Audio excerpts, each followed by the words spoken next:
Дотоод иргэн сургуулиас бэлтгэн өргөдөг Эрдэм подкастын шинэ дугаар хүрэхэд бэлэн болоод байна.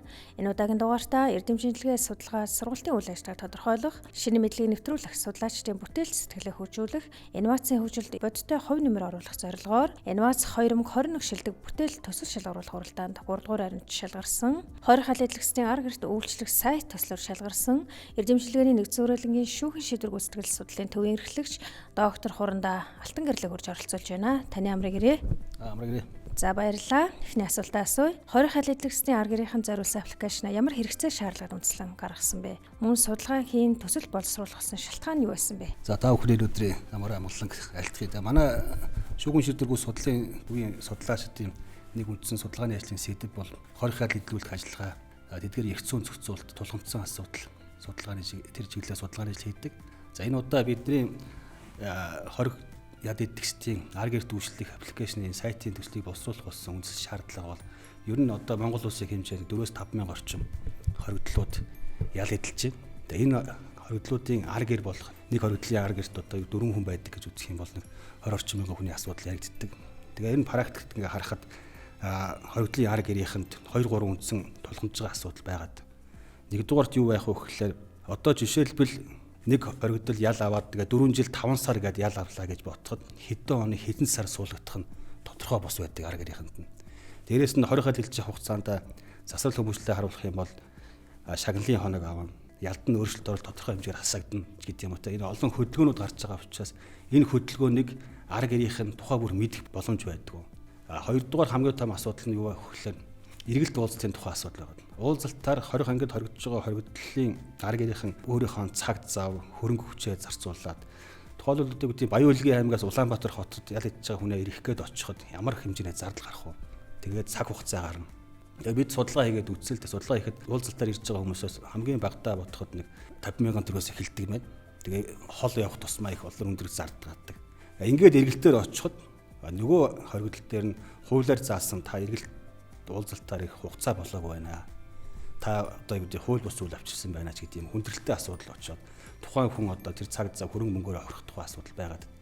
Тэгэхээр бид энийг бол ингээд судлаад ягаад арга гэрийнхэн гэр бүлийнх нь өөрийнхөө гар утсаараа тухайн хоригдлолтой холбоотой мэдээллийг ягаад мэдэж болдгоо юм бэ? Манай хүүхд хизээ суулгах хэрэгтэй. Манай нөхөр хизээ суулгах. Одоо хэдэн жил дутуу болчиход байгаа. Гэдгийг өөрөө мэддэг. Гар утсаасаа мэддэг. Өдөр болгон мэддэг. Тэр програм нь өөрөө өдөр болгон шинжлэж ийдэг. Нэгдүгээр. Хоёрдугаарт нь тэр цахимаар өөрийнхөө гар уснараа тэр аппликейшнийг бөглөөд 20 анги руу цахим хүсэлтэд явуулдаг. 20 ангийн дарга буюу холбогд албан тушаалтын цахим хүсэлтийг нь хянаад за та хэдэн сарын хэдний өдөр хэдэн цагт одоо энэ хүнтэйгээ уулзах болцоотой юм байна гэдэг хүсэлтийг мөн цахимаар арга гэрт нь тэр цахим гар утсанд нь буцаагаад хариу иргэдэг. Тэр хүсэлтийн дагуу эргэлт уулзалтаа зохион байгуулдаг аппликейшнийг зохион бүтээхээр бид энийг одоо яг шинэ тухайн технологийн сургуулийн энэ IT-ийн чиглэлийн салбарын эрдэмтдтэй судлаачтай хамтраад энэ төслийг эхлүүлээд судалгаа ажиллагаа хийсэн. За баярлалаа.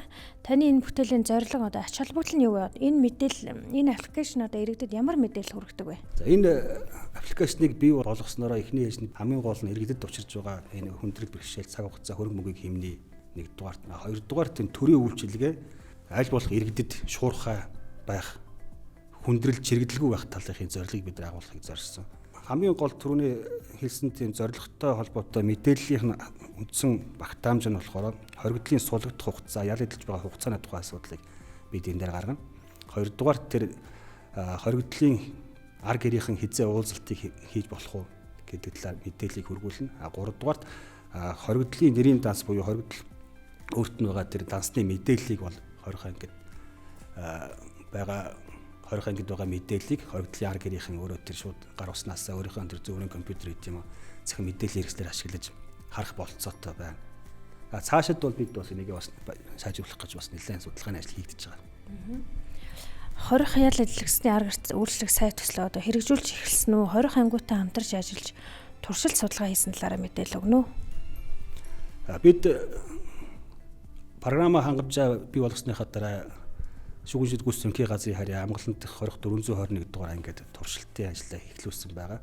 Оржил 21 оны 9 сараас эхлээд бид туршилтаа эхлүүлсэн. Эхний ээлжинд 200 гаруй хоригдлуудын мэдээллийн багтаамжийг програм хангамжтай байршуулад за маш ял хэдүүлэх ажиллагаа бол бас нэлээд бас онцлогтой, хувийн нууцлалтай холбоотой, байгууллагын нууцлалтай холбоотой байдаг учраас нууцлалын асуудал дээр бид анхаарлаа хандуулад програм хангаж ажлууд туршиж үзсэн. 421 дугаар 20 ангийн тухайд бол туршилт хийгээд ар гэрийнхнийх нь бас хүмүүсээ судалгаа аваад үзэхэд бол ар гэрийнхэн бол нэлээд нааштай хариу өгсөн. Ягаад гэвэл бидний ажлыг бол их хөнгөвчлж байна. Их одоо ингээд цаг заваа яваад очиход уулзалтын бололцоо байхгүйгээд буцаага яваад байдаг бас энэ бол зүгээр бид нар цаг хугацаагаа хэмжиж байна. Тодорхой мэдээллүүд их тийм тодорхой байна. Хизээ суулгагдах, хэдэн жил сууж байгаа гэдэг талаар мэдээллийг бид нар дор нь аваад байгаа учраас бас нэлээд ач холбогдолтой байна гэдэг талаар иргэд бол бас хэлсэн. Хоёрдугаард бид энэ бас судалгааныхаа ажлыг үргэлжлүүлэх хүрээнд бол мөн энэ шүүгэн шийдвэргүйс ерөнхий газрын холбогдох удирдлага руу их сургуулийн захирлын нэртэй албан бичиг бас явуулсан байгаа. Энэ хүрээнд бол шүүгэн шийдвэргүйс ерөнхий газрын мэдээлэл технологийн хэлтс 20 хэл хэдлүүлэх албаны холбоотой удирдлагуудаа болцсон. Энэ програм хангамжаа яаж шинжилж болох вэ? Бүх 20 ангууд одоо үйл ажиллагаа явуулж байгаа 23 20 анги энэ 4-5 мянган хоригдлын хэмжээнд яаж бүгдийг нэвтрүүлж болох вэ гэдэг талаар судалгааны ажлыг бол энэ 22 онд эхлүүлэхээр бид төлөвлөд ажиллаж байна. За энэ хүрээнд бас ингээд хэрэгжүүлээд эхлэх юм бол энийг цаашлаад Монголиагийн буюу захим систем руу яаж холбох болцоотой талаар мөн холбогдох байгууллага албан тушаалуудтай уулзаад судалгаа шинжилгээний ажлыг хийж байгаа.